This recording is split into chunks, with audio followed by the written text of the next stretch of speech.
You can hear the jets. As you know, the last weeks were not so easy for the people of Israel. We are being bombed with missiles, rockets and drones.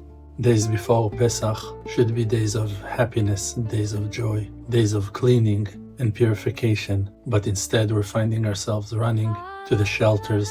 Please stand by our side to support the families who are unable to make their living and to cover their expenses. Stand by the people of Israel in this enormous battle. A person is being measured and checked in time of crisis to see how much he cares, and the Maker promised, if you'll take care of my children, I will take care of yours. May this Passover bring the true redemption, the final one, and may we all heal and recover and reach the highest levels of joy and success. Amen.